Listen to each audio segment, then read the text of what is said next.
नमस्कार साथियों, मैं हूं वीरेंद्र कुमार। मैं आपका ईटीए यूट्यूब चैनल पर हार्दिक स्वागत करता हूं। आज फिर एक न्यू टॉपिक के साथ आपके सामने हाजिर हैं। आज का विषय है हमारा power of acid and base. भाई एसिड और बेस की जो है पावर, शक्ति हम कैसे बताते हैं, ये आज हमने सीखना है। तो जब भी हम एसिड और बेस की बात करते हैं तो उनकी पहले हम ये देखते हैं कि वाटर के साथ क्या रिएक्शन होती है, पानी के साथ क्या रिएक्शन होती है। तो सबसे पहले जो है यहाँ पे power of acid and base, तो पानी के साथ तो हमने सबसे पहले एसिड और बेस में ये देखिए इनमें सिमिलैरिटी क्या है। ठीक है, तो मैं बात कर रहा हूँ यहाँ पे पानी के साथ ये कैसे रिएक्शन करती है। H2O फॉर एग्जांपल हमारे पास है HCl, हाइड्रोक्लोरिक एसिड। ठीक है, तो ये क्या करते हैं, यहाँ पे H3O पॉजिटिव आयन बनाते हैं, हाइड्रोनियम आयन कहते हैं इनको। ठीक है, और यहाँ से क्लोरीन जो है निकल जाती है। ठीक है, हाइड्रोनियम आयन और यहाँ से क्लोरीन गैस निकल गई। इसका मतलब जो है यहाँ से ये क्या है, पानी के साथ जब भी रिएक्शन करते हैं तो H पॉजिटिव आयन जो है रिलीज करते हैं, निकाल देते हैं। ठीक है, तो ये H आयन भाई यहाँ से हमने इसको जो है अनस्टेबल बना दिया। ये जो है स्थिर होने की कोशिश करता है, स्टेबल होने की। तो ये कभी भी अकेला नहीं रहता। ये जो है, जो हमारे पानी के जो मॉलिक्यूल हैं H2O, इनके साथ कंबाइन हो जाता है और ये फिर हाइड्रोनियम आयन जो है हमें बना के दे देता है। ठीक है, ये हाइड्रोनियम। तो किसी भी सॉल्यूशन में जो है जब हम एसिड को डालते हैं तो ये H+ आयन देता है। क्या देता है? H+ ion. ठीक है, उसके बाद हम बेस की बात करते हैं। फॉर एग्जांपल हमारे पास जो है बेस है सोडियम हाइड्रोक्साइड। ठीक है, तो ये क्या कैसे जो है यहाँ पे रिएक्शन करेगा। ठीक है, सोडियम हाइड्रोक्साइड, तो यहाँ से सोडियम पॉजिटिव प्लस के हाइड्रोक्साइड जो आयन है OH नेगेटिव जो आयन है यहाँ से अलग हो जाते हैं। ठीक है, सिमिलरली अगर मैं पोटासियम हाइड्रोक्साइड की भी बात करूं तो यहाँ पे हमें K पॉजिटिव प्लस में OH नेगेटिव। इसका मतलब ये सब में क्या है, कॉमन है, मतलब हाइड्रोजन आयन जो हैं यहाँ से निकल रहे हैं।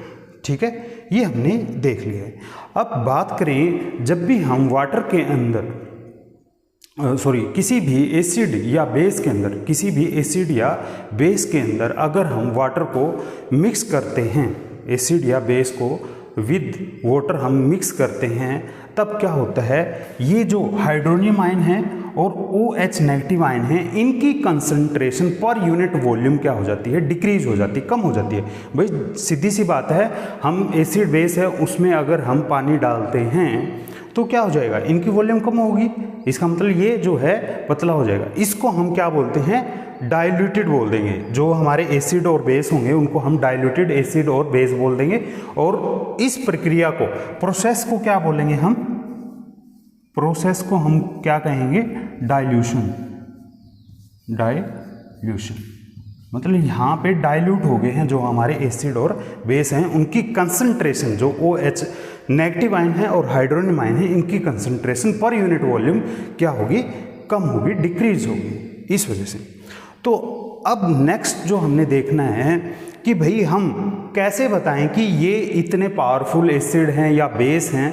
ठीक है, उससे पहले यहाँ पे एक चीज़ और है, ये देखिए,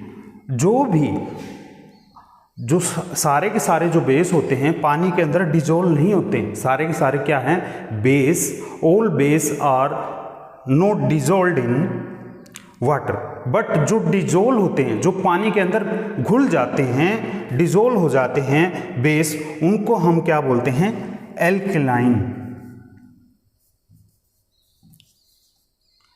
एल्काली। इनको क्या बोलते हैं, एल्काली बोलते हैं। ठीक है, जो वाटर के अंदर क्या हो जाते हैं भाई, डिजोल्व हो जाते हैं, पानी के अंदर क्या हो जाते हैं, मिक्स हो जाते हैं, उनको एल्काली बोलते हैं, उनको हम सार बोलते हैं। ठीक है, तो ये हमने देख लिया। अब हमने ये देखना है कि भाई इनकी जो है हम पावर को कैसे बताते हैं।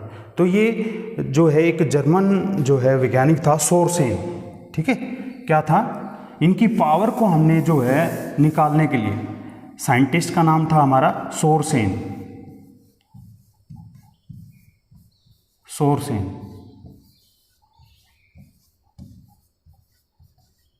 जर्मन वैज्ञानिक था। इन्होंने जो है एसिड और बेस की किसी भी सॉल्यूशन के अंदर पावर जो है कैसे निकालते हैं हम उसको बताया था सोरसेन ने। ठीक है, तो ये यहाँ पे जो H+ आयन हैं, इनकी H आयन जो हैं जो या OH आयन हैं, इनकी कंसंट्रेशन बताता है किसी भी सॉल्यूशन के अंदर इनकी कंसंट्रेशन कैसी है। तो वो हम जो है log ऑफ 1+ के H आयन ऐसे जो है इनको निकालते हैं। ठीक है, तो हमारे पास अब देख लेते हैं कौन कौन से, जैसे कि हम सबसे पहले बात करें कि हमारा जैसे कि सल्फ्यूरिक एसिड है H2SO4 है या HCl है या नाइट्रिक एसिड है, ये कैसे जो है इनकी पावर को हम कैसे निकालते हैं। जो पूरी की पूरी टेबल है वो हमने बिल्कुल आसान तरीके से सीखनी है और बिल्कुल जो है चुटकियों में उसको जो है सीख लेना है। वो जो ट्रिक मैं बताता हूँ उसको आपने एक बार रिवाइज करना है, उसके बाद आपको कोई भी दिक्कत नहीं आएगी कि भी किसकी pH वैल्यू क्या होती है। pH, ठीक है, यहाँ पे pH की बात करते हैं। P का मतलब होता है पोटेंस का मतलब होता है यहाँ पे हमारा क्या भाई, पावर होता है। क्या होता है? पावर। पोटेंस का मतलब होता है पावर, पोटेंशियल। यहाँ पे किसकी पावर देखनी है हमने, जो आयन हैं उनकी कंसंट्रेशन देखनी है, उनकी क्या पावर है। ठीक है, चलो आइए देख लेते हैं। तो ये एक टेबल हमने डिज़ाइन की है। इस टेबल में आपने सभी की वैल्यू फाइंड आउट करना कि भी किसकी वैल्यू कितनी होती है। यहाँ पे अप्रोक्सीमेट वैल्यू हम यहाँ पे बताएंगे। क्या बताएंगे? अप्रोक्सीमेट वैल्यू बताएंगे। ठीक है, यहाँ पे हमने जो है अप्रोक्सीमेट वैल्यू बतानी है, इनकी क्या क्या होगी। ठीक है, तो सबसे पहले H2SO4 की, सल्फ्यूरिक एसिड की मैं बात करता हूँ, तो यहाँ पे इनकी वैल्यू क्या हो जाएगी, यहाँ पे 0। स्ट्रॉन्गेस्ट एसिड क्या है? ये स्ट्रॉन्गेस्ट एसिड है, किंग ऑफ एसिड भी हम इसको बोलते हैं। इसकी वैल्यू क्या है? 0 है। इसका मतलब किसी भी सॉल्यूशन में जितनी H+ आयन की, हाइड्रोनियम आयन की जितनी भी ज़्यादा कंसंट्रेशन होगी उतनी ही pH वैल्यू क्या होगी, कम होगी। Larger the value of hydronium ion lesser is the pH value. तो यहाँ पे सबसे ज़्यादा ये यहाँ पे हाइड्रोनियम आयन होंगे तो इसकी pH हम 0, किंग ऑफ एसिड। और जहाँ पे ये यहाँ देखिए सल्फर है तो इसको हम जो है सल्फर को हिंदी में गंधक बोलते हैं, तो गंधक का इसको अमल भी बोलते हैं, तेजाब भी, गंधक का तेजाब भी बोलते हैं। और जहाँ पे सल्फ्यूरिक एसिड SO4 लगा होता है इसको हम विट्रोल बोलते हैं। क्या बोलते हैं? विट्रोल। कसिस, क्या बोलते हैं? कसिस बोलते हैं इसको। ठीक है, ये कसिस,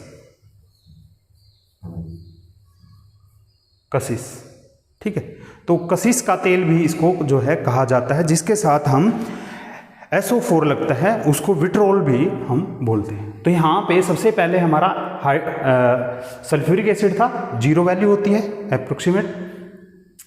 HCl हाइड्रोक्लोरिक एसिड है, इसकी वैल्यू 1 होती है। और कहाँ पे पाया जाता है?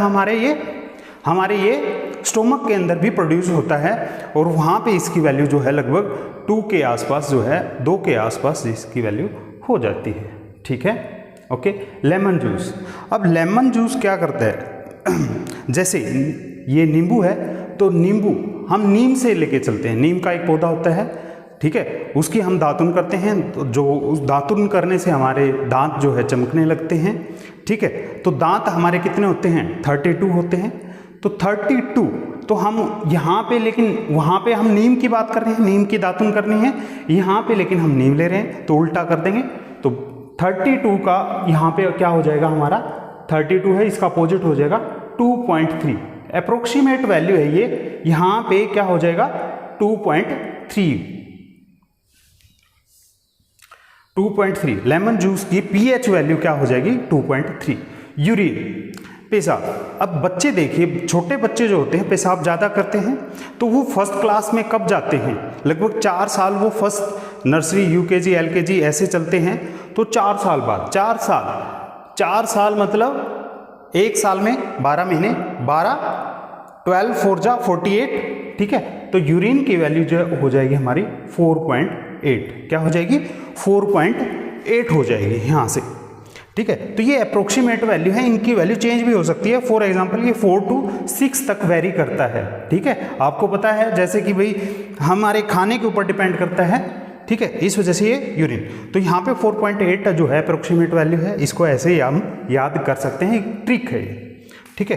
कॉफ़ी, कॉफ़ी का मतलब फोफी, फोफी 5, तो नियर अबाउट जो है 5 वैल्यू होती है। सलाइवा, जो मुंह के अंदर जो हमारे लार होती है, तो खाना खाने से पहले भाई कुछ और वैल्यू होगी और खाना खाने के बाद कुछ और होगी। तो लार की बात करते हैं। क्रिकेट में एक बहुत ही महान प्लेयर होते थे ब्रायन लारा, तो लारा क्या होता था, चौके और छक्के ज़्यादा ही मारता था भाई। तो यहाँ पे चौके और छक्के 6 और 4 ज़्यादा मारता था, तो खाना खाने से पहले ये कितनी होती है, लगभग 5.6। भाई भूखा होगा तो भाई चौके ही लगेंगे, तो 4 से ज़्यादा ही मारता था और बहुत ही लंबे लंबे मारता था। तो खाना खाने के बाद, ये क्या है पहले, खाना खाने से पहले, खाना खाने के बाद क्या हो जाएगी भाई 6.5 हो जाएगी, क्या हो जाएगी खाना खाने के बाद 6.5 से थोड़ा सा ऊपर। भाई लारा है खाना खा के बहुत ही लंबे लंबे, बहुत ही महान प्लेयर होते थे, तो ये 6.5 हो जाएगी। मिल्क, आजकल दूध बहुत ही महंगा हो गया है। आज के समय की बात करें तो दूध जो है 60 प्लस हो गया है, तो नॉर्मली जो है 65 तक जो है इसकी वैल्यू पहुंच चुकी है। तो यहाँ पे 65 है, तो 6.5 मिल्क की जो पीएच वैल्यू है अप्रोक्सीमेटली 6.5 है। वाटर की बात करते हैं, पानी, शुद्ध पानी, तो यहाँ पे पानी की जो होती है वैल्यू जो है न्यूट्रल होता है पानी, ठीक है, टेस्टलेस होता है। तो न्यूट्रल कोई भी वैल्यू होगी तो वो टेस्टलेस होगी और उसकी वैल्यू कितनी होगी 7, तो क्या होगी ये 7 पानी की। ये याद रखना, जो प्योर वाटर है उसकी पीएच वैल्यू क्या होती है 7 होती है। ब्लड, ब्लड की बात करते हैं तो ब्लड सेट, रक्तपात, भाई सबसे ज़्यादा खून खराबा कब हुआ था हमारे देश की हम बात करें तो 1857 में भाई हमारे जो क्रांतिकारी थे उन्होंने बहुत ही अच्छा काम किया था। वहाँ पे 1857 में वो देश को आज़ाद नहीं कर पाए थे। देश कब आज़ाद हुआ 1947 में। 1857 में होना चाहिए था लेकिन हुआ हमारा 1947 के अंदर। तो 1947 47, तो यहाँ पे ब्लड की वैल्यू होना चाहिए था 1857 में, लेकिन उल्टा हुआ, तो यहाँ पे 47 था तो उल्टा हो गया, तो हम इसका कर देंगे 4.7। तो ब्लड की पीएच वैल्यू क्या हो जाएगी 4.7। ये ट्रिक है भाई 1857 की, ये ट्रिक होते हैं, आपको जैसा भी लगे आप उसी तरह से इसको याद कर सकते हो। मैं आपकी सिर्फ यहाँ पे केवल और केवल हेल्प कर रहा हूँ इनको याद करने में। सी वाटर, सी वाटर, तो सी वाटर जो होता है भाई उसमें क्या होता है, जो समुंदर होता है वहाँ पे जो मछली है कुछ भी है, कोई समुद्री जहाज है वो डूब गया तो उस समुंदर के अंदर ही रहता है, जिसके कारण उसकी पीएच वैल्यू इंक्रीज हो जाती है। प्योर की हमारी 7 थी तो ब्लड की उससे ज़्यादा होगी, तो यहाँ पे सी की जो हो जाएगी 7.8 हो जाएगी। कितनी 7.8 हो जाएगी, ठीक है। तो इस तरह से हमने ये सारी चीज़ें देख ली हैं, ओके। तो यहाँ पे अब जो है लेमन की बात करूं तो यहाँ पे हम क्या है दांत साफ करने की बात कर रहे थे, तो आगे भी ये कुछ आएगा। देखिए टूथपेस्ट, टूथपेस्ट दांत खट्टे, ठीक है, तो यहाँ से टूथपेस्ट की जो वैल्यू है क्या हो जाएगी भाई 8 हो जाएगी। क्या हो जाएगी यहाँ से टूथपेस्ट की वैल्यू 8 हो जाएगी, ठीक है। टूथपेस्ट, टूथपेस्ट से हमें क्या याद आता है, जब भी हम खाना खाते हैं, खाना करने के बाद हमें क्या है डॉक्टरी सलाह दी जाती है कि भाई क्या टूथपेस्ट करना चाहिए। भाई इसकी यहाँ से 8 7 से जैसे ही ऊपर जाता है तो वैल्यू हमारी बेसिक होने लगती है, ठीक है। तो सॉल्यूशन हमारा बेसिक हो गया, तो इसका मतलब ये बेस है, तो मुंह के अंदर जाहिर सी बात है एसिड बन रहा होगा जो हमारे दांतों के एनामल को क्या कर देता है, खराब हो जाता है और हमारे दांत जो हैं खराब हो जाते हैं।